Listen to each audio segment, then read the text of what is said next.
Hello out there, everybody. Haven't been doing a lot of videos lately, but I seen an article from ZDnet that I just had to comment on. So I'm going to go through and read this article, paraphrase it, whatnot, make a few comments along the way, because I think this guy's way off base. So, before we get started on that, how's everybody been? Everybody doing well? I hope everybody's doing just fine. And before we start, I want to take this opportunity to show this cool little TKO accessory I got for my iPad. It's not really meant to protect it, it'll save the corners, but really what it's meant is just to be able to do this with your iPad. Okay, and this is a really handy little gadget. And also, I got this cool little aluminum stand. It comes in silver or black. You can see it's got the little holes to put your cords through. It works with a case, and the charger plugs in right in the bottom. And it's from P2. Tablet stand is what it's called. It sits like this. As you can see, it's a nice little stand. And it's even got a place to plug in the charger right below. You can run the cords through the back. Okay, so this is a nice, really nice little stand. I like it a lot. It sits perfect on my desk. It's not too tall, it's not too short. It's actually quite nice. So those are my latest little accessories for my iPad. So now let's get to the meat of why I'm here. This article, how many American jobs will Steve Jobs destroy? Excuse me. By David Jeweritz, or I'm sorry if I'm not pronouncing his name correctly. David Gewirtz. Jeweritz. I'm not sure. I can't pronounce it, so I apologize for mutilating your name. But that's the only thing I will apologize for. So, okay. The first thing I want to start with is this little summary here. And it says, there's something deeply disturbing about a guy worth $5.5 billion seeming to take such joy in throwing developers out onto the street. Have you ever heard a more biased and misconstrued comment in your life? Takes joy? For one thing, what does him having $5.5 billion, or him being worth $5.5 billion, have to do with anything? It seems to me you just threw that little tidbit in there to get readers on your side, to make him sound like he's a rich, greedy prick who enjoys hurting people. Because that $5.5 billion worth, I don't even know why you would even mention that, because you go on to say he enjoys throwing developers out on the street. Okay, those are two separate things. You think he enjoys throwing developers out on the street, and he's worth $5.5 billion. How they relate, I don't have no idea. But I see your little play on words that you're doing, your little inner Apple hatred that you got going on there. You see, I might not be some smart, college-educated journalist, but I'm not fucking stupid. So to say that Steve Jobs enjoys throwing developers out in the street is so... I mean, what do you say something like that for? Just for entertainment value? Because you know that's completely untrue. I know several 13-year-old kids who are developing applications for the iPhone and selling them on the App Store. Kids now. Kids. How many millions of people has the App Store employed since it's opened 3 years ago? I want you to do the numbers. Let's see how many developers Jobs has quote-unquote thrown out on the street compared to the number of developers Jobs has employed. Okay? Apple has created an entirely new ecosystem for developers to make a living on and to do quite well at it. So for you to say Apple's just throwing developers out on the street is totally misconstrued, because Apple has created millions of more jobs than it's destroyed as far as the App Store ecosystem goes. So you can take your one-sided biasness somewhere else, because it ain't floating in my ocean. So now let's go on with the article. So it says, how many American jobs will Steve Jobs destroy? Look at the app review process. Now, you know, before I go on, Steve Jobs touched this on D8. At D8, 95% of all apps are approved within 7 days. 95% of all apps are approved within 7 days. There's a 5% case where people might get rejected or have to have something changed, but a 95% success rate as far as approval goes in 7 days is an outstanding feat considering the number of applications they get to review on a weekly and monthly basis. Okay, so I challenge anybody to do better with the amount of volume of applications that Apple is approving. You know, if they don't take the easy way out like Android and just let anybody have a go at it. Anybody who's actually going through and reviewing these applications for security and quality could not do any better at all. Again, 95% approval rating within 7 days. And you're going to take the other 5% and apply that to everybody? Is that what you're telling me? I thought you was an educated journalist, David Jeweritz, whatever your name is. Now, he goes on to say, the problem with how Apple does this is there's no guarantee that an app you build will ever see the light of day. No, there's no guarantee in anything in life. There's no guarantee that if you make an application for the Android that your application is going to see the light of day. I mean, that doesn't make any sense because when you look at the statistics, 95% approval rating within 7 days, I'm pretty sure that my app's going to get approved. Okay, you're making it like Apple just leaves developers completely in the dark, and they're known for rejecting applications, and you have a 50-50 chance of your app getting rejected. And that's just not the case, but that's how you seem to be coming off. Okay? The problem is, you go on to say, if you can't be sure to be able to bring your app to market, can you afford to waste a year of your time building a substantial piece of code? So what if you spend a year of your time building this substantial piece of code and it don't sell? Apple approves it and it don't sell. Okay? You got reservations about Apple approving your app before you even know how well your app's going to do, which is fine. Nobody would make an app for the iPhone or any other platform if they didn't somewhat expect it to be approved and be sold. And if you follow Apple's terms of service and you do what you're supposed to do, you can guarantee yourself that that year of substantial work will not go rejected, because if you do everything you're supposed to do, you're going to get approved. And the 95% approval rating within 7 days proves that. So you're sitting here acting like, why should I submit an app to the App Store that I've worked on for a year when I don't know if they're going to approve it or not? When what you're forgetting to mention is 95% approval rating. So you got a pretty good chance your app's going to get approved if you submit it. So don't be holding on to that bullshit excuse. He says, many developers can't and most developers shouldn't, okay? And what he means by that is waste a year of their time building an app for it to be rejected. This is why there are so many silly iPhone and iPad apps and why there are very few exceptional apps of serious substance. Now see, that's another statement that tells me that he must not frequent the App Store very much, or he's being very, very biased here. Because while there are many, many thousands of applications that are quote-unquote worthless, there's many, many thousands of apps that are very substantial, okay? Out of 225,000 apps, I guarantee you 50,000 of them are very substantial, or 100,000 of them are very substantial. Out of 250,000 applications, there are many, many very substantial apps, from iWork to TomToms to there's $100 apps down to $1 apps. To say that there's not very many substantial apps is just another statement of bias, it seems to me. Okay, let's go on with this article.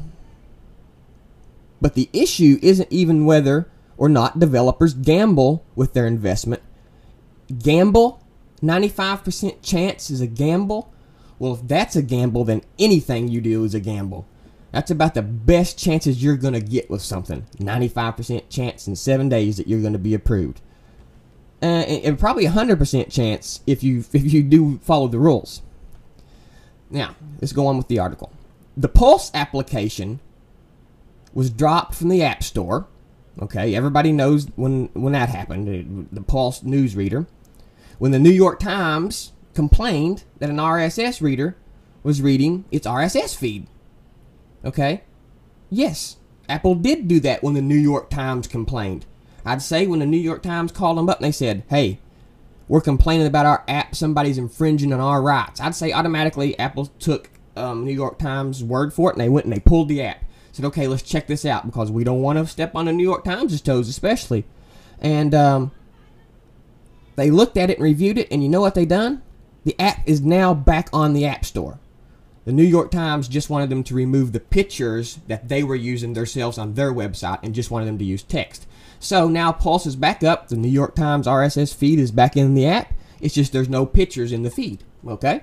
So, I don't know later in the article if he refuses to mention that, but he's definitely very, very quick to say the Pulse application was dropped from the App Store, but in the same paragraph he says nothing about the Pulse application being reinstated to the App Store within just a few days. Okay, it was reinstated.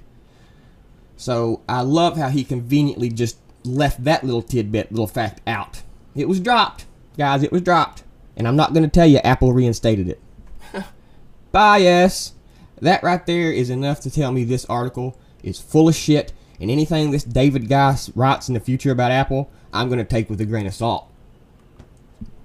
Because how dare you tell us that Apple has pulled the Pulse app, but you don't let us know that they've reinstated it. Let's go on. Hundreds of developers found their applications dumped from the App Store this spring when Apple changed its mind on whether or not it liked breasts. Thousands of other developers found their incomes interrupted when Apple changed its terms of service to disallow the use of application generators to create iPhone apps. This, of course, speaks to the issue of using Xcode. Xcode is a single, obscure, somewhat fussy development environment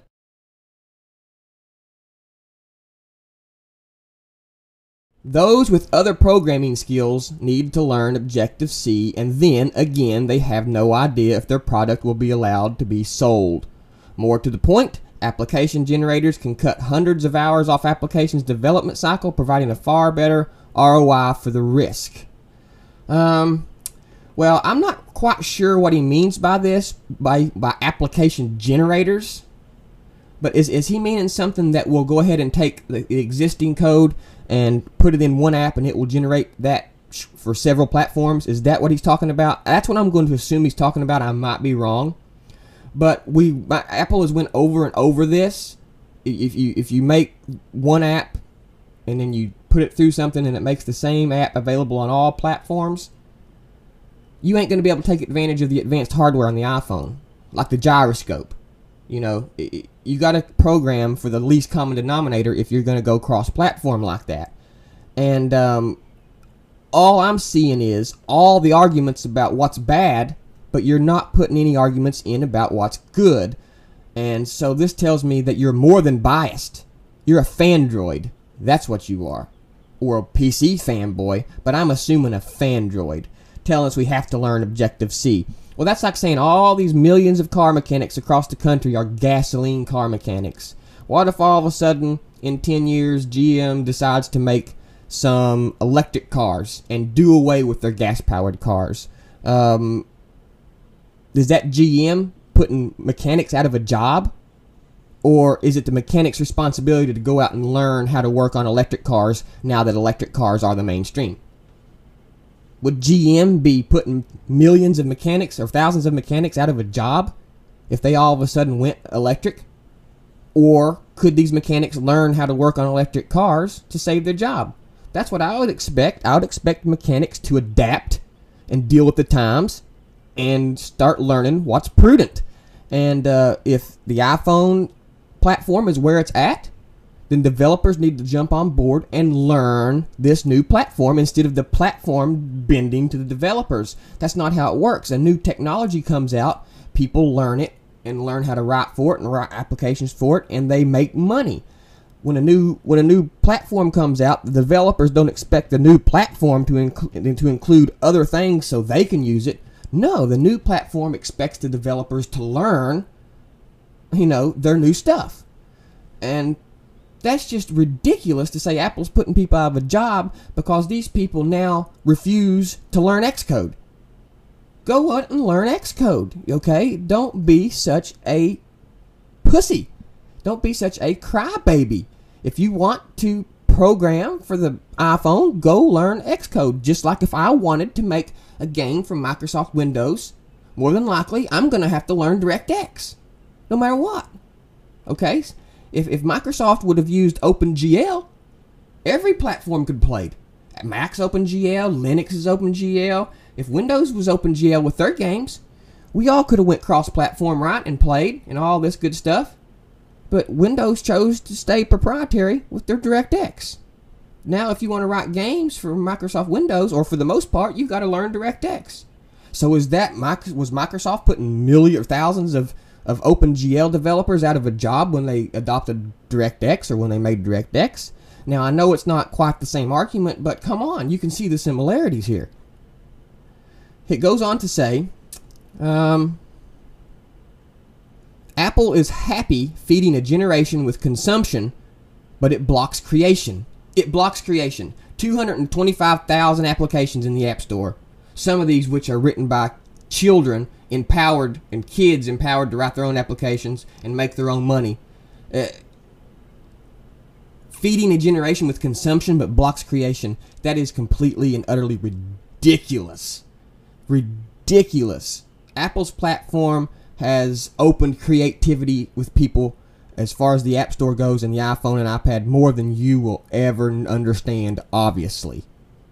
My Apple computers and my iPhone have allowed me to be more creative than I ever have in my whole life.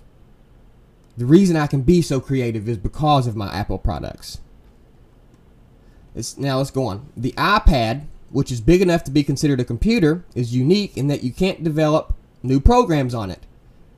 The key reason the original Apple computer was so popular was because it had BASIC installed and people could learn the language and build things. Apple explicitly denies any application that has any programming language, completely limiting the ability of new users to create. So what are you saying? You want Apple to allow people to develop iPad apps on the iPad? Is that what you're saying? Because the iPad is an accessory. It's an appliance, okay? And one of these days, maybe Apple will get there. But don't say they're squishing creativity because it is an accessory and not a standalone computer device like you're wanting. Okay, that's just more of opinion. And I thought I was bad about stuff like this. Boy, oh boy. Apple also seems to want all ad revenue for itself. Now, see, this is complete bullshit. Apple don't want all ad revenue for itself. You goddamn liar. I'm calling you out, ZDnet. How could you let this get through, you fucking liars? Excuse my French. Apple also seems to want all ad revenue for itself. There are two parts to this. The company's iAds and its pressure on AdMob and its new Safari reader feature. First of all, you're never going to get me to fucking feel sorry for AdMob. Google is the biggest, almost monopolistic online advertiser in the world. And they just now purchased the world's biggest mobile ad platform in AdMob. So not only do they have the world's largest internet ad platform, they have the world's largest mobile ad platform now. And talk about monopolistic behavior. You want me to feel sorry for them for not having a piece of Apple's pie? Give me a fucking break. And for another thing, it ain't got nothing to do with ad revenue. Apple is refusing to share analytics with them, which is information so they can serve targeted ads. They're not going to give Google locations and times and everything that the user's been doing so they can serve targeted ads. Apple said if you want to run ads on our our iOS platform, that's fine. You're just not going to collect analytics, or you're not going to collect data on our users. The only people that's going to collect data on our users are us, because we trust ourselves with what we're going to do with our users' data, and they trust us with what we're going to do with our users' data, but we don't trust Google with what they're going to do with our users' data. So if they want to advertise and make money, that's fine, but they're not going to get analytics and serve targeted ads. Well, they can serve targeted ads, but they're not going to be too targeted because they're not going to get analytics. So it has nothing to do with Apple wanting all ad revenue for itself, because Google can more than easily advertise on its platform. It just has everything to do with analytics and data acquisition, so they can serve targeted ads. So please, get your fucking facts straight, please, before you write an in-depth article. I am not even a college graduate, and it seems like you're getting owned by somebody that should be your lesser, but seems to be more and more your equal. Okay. Now let's go on to the part about the Safari reader. The iAds AdMob issue is simple. Apple wants to sell in-application ads for iPhone and iPad apps and doesn't want a company owned by Google to get the revenue. Forcing AdMob out, of course, forces all those developers whose applications incorporate AdMob to both recode their apps and accept Apple's more draconian terms of service. Effectively, Apple is once again holding their apps hostage. Whoa, whoa, whoa, whoa. This is just ads we're talking about here, guys. What are you talking about? Recode their apps. Because I guarantee you, it's not going to be that much trouble if they want to use Apple's iAds over Google's AdMob. And if they want to continue to use Google's AdMob, I'm pretty sure they can. They just can't collect user data. They can't collect analytics. So I don't know if maybe I'm wrong here or he's completely off base, because it seems to me that he's off base completely. It says Apple wants to sell in-application ads for the iPhone and iPad and doesn't want a company owned by Google to get the revenue. What do you mean get the revenue? Of course Apple doesn't want to sell in-application ads for iPhone and then let Google get the revenue. Why would Apple want to sell ads inside of its iPhone platform and give Google the revenue? What you mean to say is Google's wanting to sell ads inside the platform and Google's wanting its revenue, okay? But Google can sell ads inside the platform. I'm pretty sure that's not an issue. The issue, again, is the data acquisition, the data collection. So Apple wants to sell in-application ads for iPhone. And doesn't want a company owned by Google to get revenue. That's totally wrong. Forcing AdMob out, of course, forces all those developers out. That's completely wrong too, because they still have a choice. It's not forcing them out. They can choose to change or use iAds or whatever they want to do. But where things become even more nasty is the inclusion of a feature in the Safari web browser called Safari Reader, which is this. If I click it, you can see it brings up just the article with no ads, okay? Pretty cool, huh? This is a mode in Safari that lets you read your web pages without all those nasty ads. Well, I'd be the first to admit that ads are intrusive in the web experience. They also pay for the cost of producing the content we all want and need. Let me tell you something. I can't go to this reader unless I come to this page first. Believe me, I'm getting my eyeballs full of every single ad that's on this page. I'm just not getting distracted while I'm reading. I see the ads before I hit the reader button. Okay? And I see the ads after I hit the reader button. There's no way to just not see the ads by just hitting that reader button. So I don't know if you're just purposely being anal or you're just doing it not on purpose. But it seems to me by the structure of this article, you're doing this on purpose, because nobody can be this ignorant. Okay? Now, let's see. Let's go on with his ads. Let's go on with what he says. If Safari removes ads, then content you read will only be by those who are comfortable producing free content, or Google or Apple approved voices. Suddenly, the rich, diverse nature of information on the web will shrink, as those who are experts, but also have families to feed, look for other ways to make a living. Are we being over dramatic here or what? Because Apple has put a reader button inside of its browser, people who have families to feed look for other ways to make a living. Are you serious? You want me to believe because Apple put this reader button in the fucking browser that people are looking for other ways to make a living? Come on, man. Don't be so fucking stupid. Are you kidding me? This is not taking away anything. This is not taking away a thing from the ads or anything else. You know, some people want to argue it's Apple's way of pushing the web off of Google and onto an app-centric web. I don't know about all that. All I know is this is convenient, it's handy, it's nice. I can print, zoom in, zoom out, make the text bigger, smaller, and it just fades everything away when I want to read and concentrate on something. So give me a break, man. Give me a break.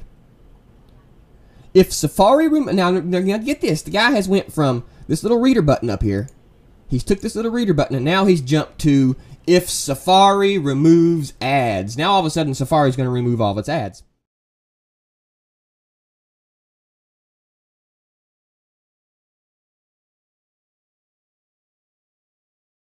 Then the content you read will only be by those comfortable producing free content. Well, I thought that's what everybody wanted, free content. Now it says here, I've documented 6 ways in which Apple seems to be trying to kill off developers and their means of income. So now he's saying something even more bold. Apple is trying to kill off developers and their means of income, regardless of the opportunities Apple has presented developers with over the App Store. Ask any developer that's so done halfway decent on the App Store, any of those 225,000 approved apps, if Apple is trying to kill the developers and their means of income. Okay? Are you fucking kidding me? I take resentment to this, and it's such a blatant, wrong, biased, almost racial statement towards Apple that I now deem you, David Jewett, whatever your name is, completely fucking ignorant. Like I said at the beginning, he goes on in the article, Apple obviously has the right to innovate, which they are doing more so than anybody else in the goddamn industry. Equally valid, market leadership does not obligate a company to coddle its camp followers or protect them from the market forces it stirs up along the way. Finally, of course, no developer has been forced to develop for OS X. Finally, he says something that makes sense. But many have made substantial investments, showing both their belief that there's some profit to be made and showing their loyalty to Apple itself. You goddamn right there's profit to be made. You goddamn right they're loyal to Apple because there's a reason. People ain't loyal to platforms for no damn reason. It's because they treat them well and they can expect good service and they're happy with what's been given to them and come of it so far. And somebody needs to do a survey of the developers' approval rating like they do for presidents. Let's see how many developers approve of the way they're being treated and overall outcome of their profits made on the iPhone App Store. We're in the middle of a deep recession, he goes on to say, and this is a bad time to put people out of work. Apple has risen to success on the backs of its developers' partners. They've risen to success on the backs of each other. Apple wouldn't be nowhere without developers, and developers wouldn't be nowhere without Apple as far as the iPhone goes. Okay? Apple, well, let's see, without partners, big and small, Apple's offering would be far less compelling. This is completely true. For instance, Android. What's most disturbing isn't the fact that change happens. What's disturbing is the apparent gusto Apple as a company and Steve Jobs as its leader seem to have for disrupting the lives of its partners. Disrupting the lives of its partners. There you go again, being a drama queen. Oh, they're disrupting the lives of its partners because it don't allow porn on the App Store or because it might take 7 days to get your app approved. And they don't allow Flash. Let me tell you something. They haven't allowed Flash for 3 damn years. Now all of a sudden you're coming around acting like it's some surprise? Pull your head out of your ass, man. There's just something deeply disturbing about a guy with a personal net worth of $5.5 billion seeming to take such joy in throwing developers out on the street. For one thing, there's many more people worth more than Steve Jobs. And for you to say Steve Jobs is throwing developers out on the street, I don't even know what to say to that. I beg my readers, my followers, I implore you to write this guy and tell him and ask him what his fucking problem is. Throwing developers out onto the streets? Apple has created more job opportunities over this past 3 years for developers than anybody else in the industry. So please, you ignorant fuck, pull your head out of your big ass. Let's go on to the first page. Steve Jobs and Apple are interesting and unique stories in American business. Wildly successful, they've generated a degree of compassion, excitement, and coverage that's disproportionate to even their level of success. Apple has often been the tech industry's trendsetter, from GUIs to mice to Wi-Fi and now tablets, mobile apps, and even music and movies. Where Apple goes, the tech industry follows. This is to Apple's credit. They are tough competitors and unwilling to simply follow others. They're often out front, either with trend-setting designs, breakthrough technologies, or both. But despite their old marketing campaign, Apple is not the company for the rest of us. Apple's primary goal is meeting Apple's goals, often without regard to who is hurt along the way. Now, can you please show me another business whose primary regard isn't itself? Look at Microsoft over the past 20 years. Jesus Christ. Come on, man.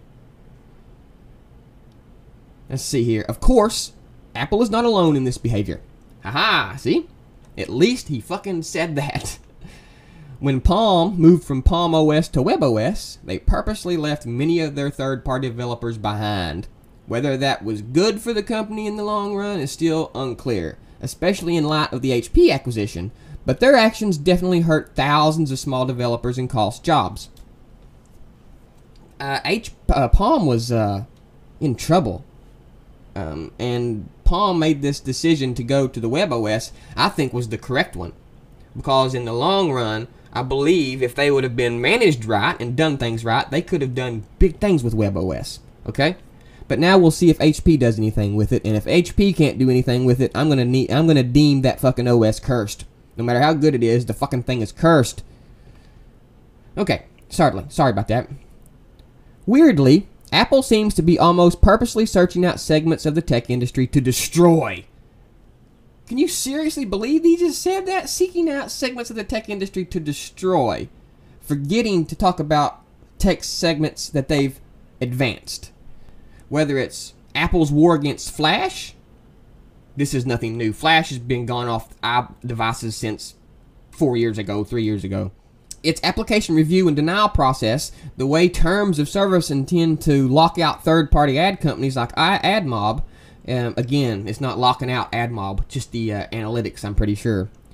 Its option to remove all web-based advertising from Safari. What did he say? Let me read this again. Whoa.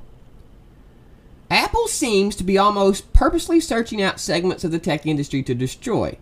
Whether it's Apple's war against Flash, its application review and denial process, the way its terms of service intend to lock out third-party ad companies. That's not true. Its option to remove all web-based advertising from Safari. You're telling me now Apple has chosen to exclude all web-based advertising from Safari? Is that what you're telling me? Is that why I'm looking at all these ads on your page? They just included a reader button, man. Look, we even get pictures. They just included a reader button. They have not, I repeat, have not invoked the option to remove all web-based advertising in Safari.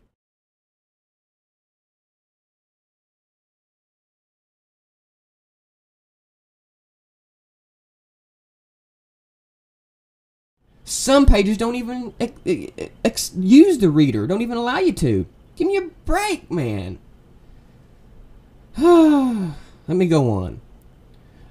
It's lockout of any development environment besides Xcode, which is not something that's weird, because even though Apple only allows you to use Xcode, you can only develop Wii using Nintendo's tools, you can only develop for the Xbox using Microsoft tools, and you can only develop Microsoft games or using DirectX. Well, not only, but so you see the pattern that I'm getting at here. It's not just Apple, it's everywhere. But for some reason you're wanting to point fingers and pick on the App Store, and I just think it's the Fandroid coming out in you. Or he says the company's complete lack of acknowledgement of Mac developers at its recent Worldwide Developers Conference, which is completely untrue. Completely untrue, and you guys are going to have that rubbed in your face towards the end of the year, or, when 10.7 does come out, because it is coming. I mean, what? They're at it. I've explained that in other videos. You can go watch them before I repeat myself to the likes of some dumbass like you. The pain Apple is causing developers. The issue isn't that Apple is making internal changes based on where it wants its technology to go. The issue is both a matter of timing, and the pain it's causing developers. So you don't think the changes at Apple are based on where it wants its technology to go? You don't think dropping Flash and embracing HTML5 has anything to do with where Apple wants its technology to go? Are you that bad of a fandroid? Take Flash, for example. No one argues that Flash is the very best production format. I don't know if he's saying Flash isn't the very best production format, or if he is saying Flash is the very best production format. But let me promise you something. Flash is not the best production format. It's junk. But it's very broad-reaching. More importantly, it's an environment that many companies use and many individual programmers have taken the time to develop expertise with. By blasting Flash and Adobe, the collateral damage is to all those little development companies and to all those developers, many of whom may find themselves without an income stream. Now, why would that be? Why would that be? People's known Flash isn't allowed on iDevices since 2007. Since 2007, anybody who's getting into the Flash development game knows they're not going to be allowed to develop on iDevices. And if they've took their chances and rolled the dice and thought, well, I'm going to learn Flash because the iPhones and stuff ain't going to go anywhere, then that's their chance. They made a bet and they lost, okay? But to say that Apple's pulling the rug out from under Flash developers, people's known for 3 years Flash ain't going on an iPhone, and you've chose to go ahead and start learning to develop Flash anyway, that's your problem. You act like if you can't put Flash on the Apple's platform, you're just out of luck. No big deal. You know, can't you use Flash on the desktop? Can't you use it on Android and every other mobile platform or other desktop platform, from Windows to Mac OS X to even Linux maybe? So why? I'm not sure. So why, tell me, why do you make it sound like Apple's throwing developers out on their ass because they don't let Flash onto their iDevices, when for 3 years we've known Flash wasn't going to be allowed on their iDevices, okay? So anybody who has decided to develop Flash in the past 3 years is a complete dumbass then, if they plan on targeting Apple's devices, okay? And if they're not willing, and Flash developers who were developing before 2007, if you're all not willing to change with the technological times and learn what you need to learn, then float on down fucking stream. It ain't Apple's problem, it ain't our problem. They ain't putting anybody out. They're just giving you an option. We don't like Flash. You can learn this if you want to be a part of it. If not, you're more than welcome to go somewhere else. So give me a break. Get off this Apple-hating, biased, racial bullshit, you fandroid fucker. And that's all I got to say. OS X, brothers.